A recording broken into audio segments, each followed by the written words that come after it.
메리 크리스마스. 예, 메리 크리스마스. 좌우에 뒤에 앞으로 인사하시기 바랍니다. 내 옆에 앉아주셔서 감사합니다. 내 옆에 앉아주셔서 감사합니다. 예, 기쁘십니까? 예, 기쁘시기 바랍니다. 오늘 이제 성탄을 우리가 맞이했습니다. 성탄절 하면 저는 이제 어릴 때가 생각이 나는데요. 어릴 때 그 교회에서 24일 날 저녁이 되면 다 모이는 거예요. 다 모여가지고 이제 형, 누나 다 모여가지고 친구들하고 같이 새벽송을 돌았습니다. 그래서 아파트, 뭐 주택 다니면서 띵동 하고 벨을 누르고 이제 나오시거든요. 그럼 거기서 이제 고요한 밤, 거룩한 밤 찬양하고 이제 간식을 많이 주세요. 초코파이랑 뭐 빼빼로 이런 간식을 많이 얻어가지고 그거를 바구니채에 다 담아가지고 교회로 오는 거예요. 그럼 교회에 오면 다락방에 올라가서 같이 다 간식 풀어놓고 거기서 밤새도록 게임하고 놀고 이야기하고 그렇게 했던 기억이 있습니다. 여러분 그런 기억이 있으십니까? 예, 다 있으시죠? 아이들에게 성탄절은 말만 들어도 기쁜 날입니다. 여러분 아이들이 읽는 그 동화 중에 피노키오가 있거든요. 근데 그 피노키오가 소원이 뭔지 아세요? 피노키오의 소원은 뭐냐면 사람이 되는 게 피노키오 소원이었습니다. 그래서 피노키오가 여행을 하죠. 모험을 하면서 어떻게 하면 사람이 되냐면 결국에는 내가 모험심 강하고 용기 있고 정직한 사람이 되면은 내가 사람이 된다는 것을 그가 이제 나중에 깨닫고 진짜 사람이 되는 이야기가 피노키오 마지막 이야기입니다. 여러분 그런데 이 목각 인형, 이 피노키오가 사람이 되고 싶은 건 우리가 이해할 수 있습니다. 그런데 하나님도 소원이 있으셨어요. 그 하나님 소원이 뭐냐면 하나님의 바람은 사람이 되는 거였습니다. 피노키오하고 똑같았습니다. 왜 사람이 되고 싶었냐면 이 땅에 죄 많은 사람들을 구원하시기 위해서 이 땅 가운데 내려오시려는 계획을 세우셨다는 겁니다. 근데 우리가 피노키오가 사람 되는 건 이해할 수 있는데 하나님이 사람 되고 싶어 하신 것은 참 이해하기 어렵습니다. 여러분 한 농부가 밭을 막 갈고 있었습니다. 근데 한 선비가 그 밭을 지나가다가 그 밭에 개미굴을 본 거예요. 개미굴. 근데 그 개미굴을 자세히 보고 있는데 개미들이 너무 불쌍한 겁니다. 왜냐하면 저쪽에서는 농부가 소를 몰면서 밭을 갈고 오고 있는데 조금 있으면 이 개미집이 개미굴이 다 뒤집어져 가지고 이제 다 무너지게 생긴 거죠. 그 선비가 이 개미들을 보면서 어떻게 해줄 길이 없는 겁니다. 내가 개미가 될 수도 없고 내가 개미가 된다면 다 피하라고 여기서 나가라고 그래서 다 살아남으라고 그렇게 얘기해 줄 수가 있을 텐데 못하는 거죠. 근데 하나님의 심정이 그와 똑같았습니다. 하나님도 이 땅의 죄인들이 그냥 가만히 있으면 다 멸망받을 수밖에 없는 존재, 다 죽을 수밖에 없는 썩어질 존재로 그렇게 되기 때문에 사람이 되고 싶으셨던 겁니다. 그래서 진짜 사람이 되셨습니다. 우리 요한복음 3장 16절 말씀 같이 한번 읽어보겠습니다. 요한복음 3장 16절 같이 시작. 하나님이 세상을 이처럼 사랑하사 독생자를 주셨으니 이는 그를 믿는 자마다 멸망하지 않고 영생을 얻게 하려 하심이라. 아멘. 그래서 하나님이 이 땅을 이 세상을 사랑하신 증거가 성경에 있다는 겁니다. 그 증거는 뭐냐면 하나님이 사람이 되신 것이 이 땅 가운데 오셔서 사람이 되신 것이 이 세상을 사랑하신 증거라는 겁니다. 여러분 우리 아이들 여기 같이 예배하고 있는데 가끔씩 부모님한테 물어볼 수 있습니다. 아빠, 엄마, 나 사랑하세요? 그럼 부모님이 당연히 사랑한다고 이야기하시겠죠. 그런데 여러분이 묻기 전에 이미 그 사랑이 증거로 있습니다. 대답 안 하셔도 그 증거가 있습니다. 그거는 뭐냐면 나를 키워주고 있다는 겁니다. 여러분 그거보다 더 큰 증거가 어디 있습니까? 사랑한다고 굳이 말 안 해줘도 내가 너를 지금 키우고 있지 않느냐? 너랑 같이 살고 있지 않느냐? 내가 열심히 벌어가지고 너를 먹여 살리고, 너 뒷바라지하고, 너 빨래해주고, 방 청소해주고, 너 지금까지 닦아주고, 너 이렇게 키운 거 아니냐? 여러분, 그거보다 더 큰 사랑의 증거가 어디 있겠습니까? 여러분, 남자랑 여자랑 둘이 만났습니다. 연인 사이예요. 근데 남자가 열심히 돈 벌어가지고 여자한테, 애인한테 샤넬 명품 가방을 하나 사줬습니다. 그러면 여자가 생각하기를, 야, 이 남자가 나를 이렇게 사랑하는구나, 이렇게 좋은 가방을 나한테 선물할 만큼 사랑하는구나. 그 사랑을 알 수가 있습니다. 하루는 여자가 남자한테, 당신 나 사랑해? 아우, 당연히 사랑하지. 내가 당신 당연히 사랑하지. 그러면 그 사랑의 속삭임도 사랑의 증거가 될 수 있습니다. 근데 진짜 사랑의 증거는 그런 게 아니죠. 명품 가방 하나 사주는 거, 내가 당신 사랑한다고 이야기하는 것보다 더 큰 사랑의 증거는 뭐냐면, 결혼해가지고 10년, 20년, 30년, 40년, 50년 같이 한 집에서 부대끼면서 같이 사는 거.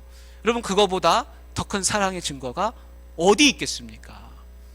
사랑은요, 선물해 주는 것도 사랑이 될 수 있고, 이야기하는 것도 사랑이 될 수 있지만, 가장 큰 사랑은 같이 사는 것이라는 겁니다. 같이 사는 것. 선교사님들이 선교지에서 다 열심히 땀 흘려서 복음 전하시는데, 가장 훌륭한 선교는 뭐냐면, 그 지역에서 그 주민들하고 현지인들하고 같이 부대끼면서 잘 사는 것보다 더 큰 선교가 없습니다. 가서 선물 줄 수 있습니다. 가서 후원금 전달해 줄 수 있습니다. 근데 그거보다 더 큰 선교는 뭐냐면, 거기서 장기간 같이 그 이웃으로 만들면서 같이 사는 것보다 더 큰 선교가 없습니다. 하나님이 우리를 사랑하시는 증거는 뭐냐면, 이 땅에 오셨다는 겁니다. 하늘에서 그냥 바라만 보신 게 아니라 이 땅 가운데 오셔서 내가 너희와 같이 살리라, 너희 죄인들하고 내가 부대끼면서 같이 사람으로 살리라. 그거보다 더 큰 사랑의 증거는 없는 줄 믿습니다.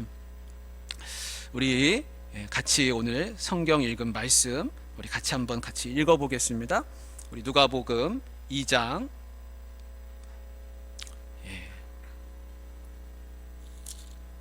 우리 8절 말씀, 9절 말씀, 10절 말씀 같이 읽겠습니다. 시작.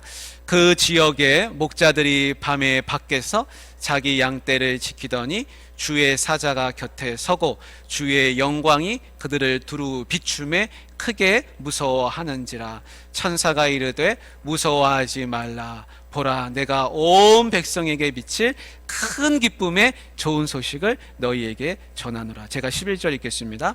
오늘 다윗의 동네에 너희를 위하여 구주가 나셨으니 곧 그리스도 주시니라. 아멘. 예수님이 이 땅 가운데 오셨다는 거, 그거보다 더 큰 사랑의 증거가 없음을 천사들이 목자들한테 전해주고 있습니다. 예수님이 오신 날 밤의 이야기는 이렇습니다. 마리아하고 요셉이 열심히 여관방 문을 두드립니다. 여러분 잠 깨십시오. 두들기면서 방 있냐고, 방 좀 하나 우리한테 좀 내어달라고, 방 좀 달라는 겁니다. 근데 그때가 마침 다 여관방 시즌인 거예요. 다 방이 다 찰 때입니다. 그 방이 없는 거예요. 그러니까 이곳저곳 돌아다니면서 한밤중에 다 방문을 두들기는데 아무도 방이 있다고 그렇게 해주질 않습니다. 그래서 이 만삭이 된 마리아가 요셉하고 같이 그렇게 돌아다니는데 얼마나 힘들겠습니까? 근데 다 방이 없다는 거예요. 여러분, 예수님은 태어나면서부터 사람들로부터 거절을 당하셨습니다. 방이 없다. 여기 머물 곳이 없다. 여러분, 이 예수님이 지금 메시아가 오시는 거 아닙니까? 누구 때문에 오셨습니까?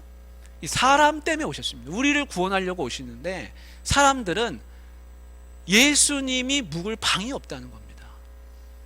여러분, 누구한테 거절당하신 경험 있습니까?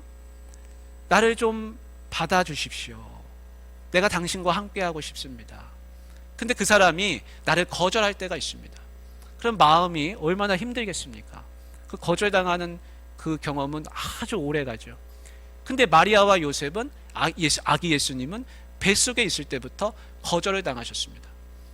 여러분, 거절당하셨을 때, 거절당하실 때 이런 생각 해보시기 바랍니다.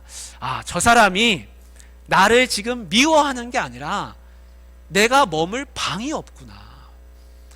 저 사람은 나를 받아줄 마음 가운데 방이 없구나. 여러분, 우리가 살면서 여러 가지 거절의 경험을 할 수가 있습니다.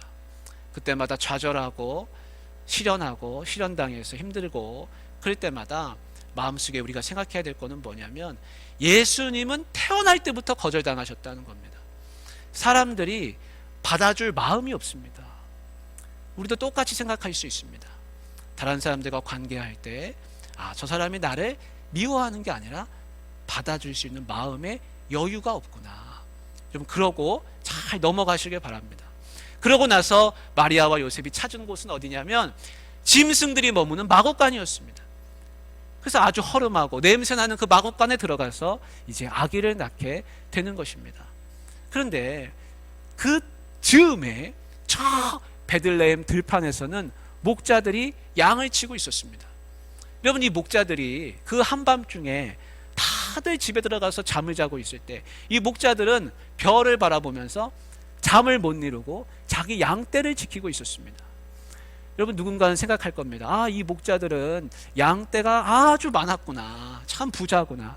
근데 사실은요, 이 목자들은 주인의 양떼를 지키는 사람들입니다. 그러니까 주인이, 야, 너는 밖에 나가서 잠자지 말고 오늘 양떼를 지켜라. 그럼 얼마나 고단하고 피곤하겠습니까? 그러니까 그 밖에 나가서 날씨 추운 가운데 잠 못 자고 양떼를 지키고 있는 겁니다. 고단한 인생입니다. 그런데 밤중에 환한 빛이 비추더니 그 목자들 사이로 빛이 내려오는 겁니다. 그리고는 오늘 말씀에 보면 천사가 그들을 만나서 이야기합니다. 너희를 위하여 구주가 나셨느니라. 온 세상에 미칠 큰 기쁨의 소식이 너희에게 임하였느니라.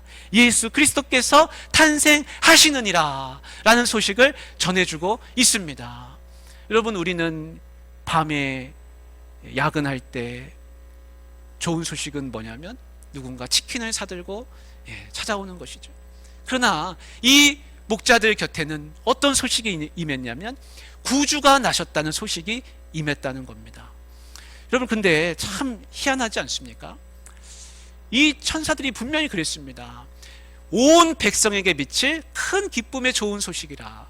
그러면 그렇게 기쁜 좋은 소식이면 어디 가서 전해야 됩니까? 어디 가서? 적어도 예루살렘에는 못 가도 베들레헴 성문 앞에 가가지고 그 소식을 전해야 되는데, 아니 지금 이 들판에 목자들 곁에 와가지고 그 소식을 전하는 겁니다. 아니, 온 백성에게 미칠 큰 기쁨의 좋은 소식이면 당연히 성문에 가서 많은 사람들 깨우고, 이보시오, 구주가 나셨습니다. 다 일어나십시오. 그렇게 전해야 마땅한데 천사들은 누구를 찾아갔냐면 그 밤중에 야근하고 있는 그 목자들 곁을 찾아갔다는 겁니다. 여러분, 큰 구원의 기쁜 소식은 누구한테 임합니까? 누구한테 먼저 임합니까? 고단하고 지쳐있고 삶이 힘들고 무겁고 나 정말 살기가 싫다, 너무 사는 게 고달프다 라고 여기며 사는 그 사람에게 먼저 가는 줄 믿습니다. 여러분, 지금도 똑같습니다. 큰 기쁨의 좋은 소식은 누가 듣냐면 사는 게 너무 힘든 사람이 듣습니다. 사는 게 너무 즐겁고 너무 평안하고 모든 게 형통하고 내 맘대로 잘 되고 몸도 건강하고 내가 하고 싶은 대로 다 되고 있는 그 사람한테는요, 이미 좋은 소식이 많습니다. 근데 좋은 소식, 하늘로부터 내려오는 좋은 소식은 누가 듣냐면 삶이 고단한 사람이 듣더라는 겁니다. 호스피스 병동에서 오늘 내일 하고 있는 그분이 먼저 듣습니다. 병상에 누워서 있는 그분이 먼저 듣습니다. 사는 게 잘 안 풀리고 하는 게 계획하는 대로 마음대로 안 되는 그 사람이 먼저 듣습니다. 여러분, 지금 예수님의 탄생 소식이 큰 기쁨의 좋은 소식으로 내게 들리고 있지 않다면 여러분 한번 잘 생각해 보시길 바랍니다. 왜 나한테 그 소식이 좋은 소식이 아닐까? 그런데요, 분명히 우리 가운데도 몸 아프고 고달프고 그런 분이 있을 겁니다. 그런 분에게는 예수님의 탄생 소식이 너무나 좋은 겁니다. 그래서 목자들한테 그 기쁜 소식이 들려졌습니다. 여러분, 만약에 우리가 한번 광복절을 한번 맞이한다고 지금 생각해 보시기 바랍니다. 지금 광복절이 임했습니다. 그러면 사람들이 우리나라가 해방됐습니다, 그 기쁜 소식이 다 퍼지면서 사람들이 길에 나가서 그 소식을 막 외치겠죠. 그런데 그 기쁜 소식을 누군가가 와가지고 나한테 귀에다 대고 막 속삭인다고 한번 생각해 보십시오. 이봐, 지금 일본이 망했어. 우리나라가 해방됐어. 우리나라가 이제 해방됐어. 자유야. 이 이야기를 내 귀에다 대고 막 속삭인다고 한번 생각해 보십시오. 그럼 여러분 뭐 하시겠습니까? 그 소식을 듣고 뭐 하시겠습니까? 지금 천사가 이 목자들한테 들려주는 그 광경이 대한민국이 일본에서 해방됐는데 그 해방된 소식을 귀에다 대고 속삭이는 거하고 똑같습니다. 해방됐대. 그럼 여러분 어떻게 하시겠습니까? 이게 진짜인가 아닌가 가서 확인하시겠죠. 진짜인가? 그리고 그게 진짜라면 어떻게 하시겠습니까? 많은 사람들에 가서 전하기 시작할 겁니다. 이보시오, 사람들 잘 들어보시오. 우리나라가 지금 해방됐습니다. 천사가 나한테 와서 그 이야기를 해주었습니다.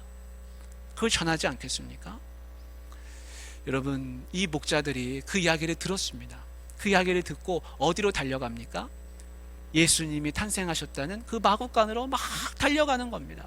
진짜인가 확인해 봐야 하지 않겠습니까? 그래서 가서 확인해 보는 겁니다. 빨리 달려갔다 그랬습니다. 가서 보니까 진짜 아기 예수님이 탄생하셨습니다. 진짜 구유에 누워있는 그 아기의 모습이 너희들에게 표적이 될 거라고 했는데 그 표적이 사실이라는 것이 증명이 됐습니다. 여러분, 이것이 초대교회의 성도들과의 모습하고 아주 비슷합니다.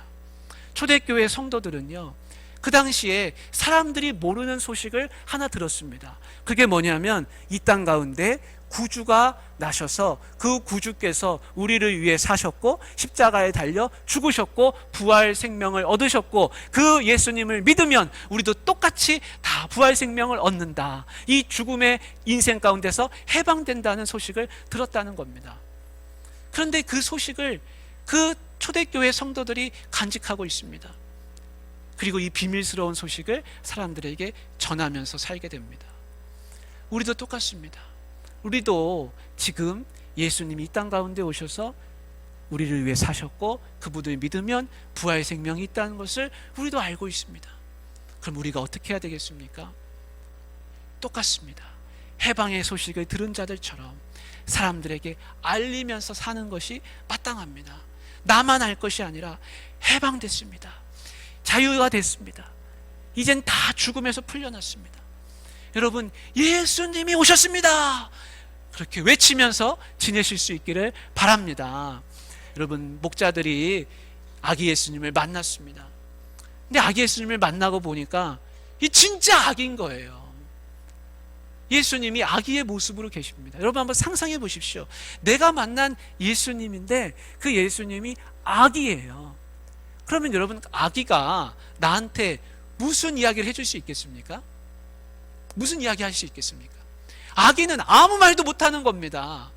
예수님을 만나면 내 인생의 해답이 풀릴 줄 알았는데 예수님을 만나면 메시아가 오면 이 목자들은 메시아시여 그리스도시여 왜 내 인생은 왜 밤에 밖에 나가서 잠 못 자고 고달프게 살아야 됩니까?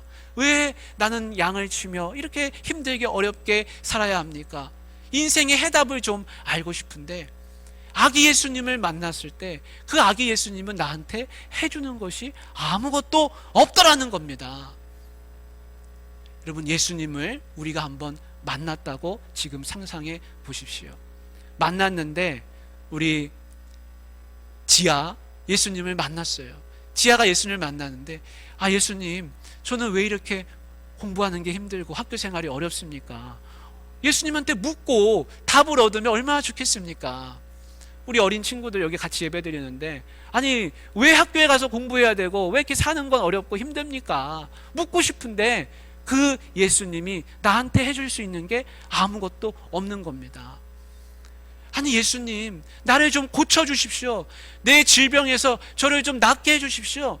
우리 집 생계가 너무 어렵습니다. 제 일터가 요즘 너무 힘듭니다. 좀 답을 주십시오. 아니, 그리스도를 만나면 그 답을 좀 얻을 줄 알았는데 목자들이 만난 예수님은 아무 이야기도 할 수 없는 악이었다는 겁니다. 여러분, 이 목자들은 그러면 왜 그렇게 기뻐했을까요? 내 인생에 해답을 주지도 않고 뭔가 답을 얻을 수도 없는데 왜 이 목자들은 찬송하고 기뻐하며 돌아갔습니까? 예수님이 이 땅에 오셨다는 그 사실만으로도 너무나 기뻤다는 겁니다. 여러분, 우리의 인생의 해답, 우리의 인생의 어려운 문제들, 왜 나는 취업이 안 되고, 왜 내 노후는 이렇게 힘들고, 왜 내 인생은 이렇게 팍팍하고, 우리 가정은 이렇게 관계가 어렵고, 내 삶은 앞이 잘 보이지 않느냐고 우리는 하나님한테 종종 묻습니다. 그때마다 하나님은 우리에게 그 답을 다 알려주시지 않습니다. 그런데 이 목자들도 똑같은 경험을 했습니다. 그러나 목자들은 너무 기뻤습니다. 왜냐하면 예수님이 내 옆에 계시다는 거, 우리와 함께 하고 있다는 거, 이 세상에 오셨다는 거, 그 하나만으로 찬송하며 기뻐하고 돌아갔습니다. 사랑하는 우리 귀한 성도님들, 인생의 해답 내가 못 얻더라도 예수님이 이 땅에 오셨다는 그 사실 하나만으로도 기뻐하시고 감격하실 수 있기를 주님의 이름으로 축복합니다. 같이 기도하겠습니다.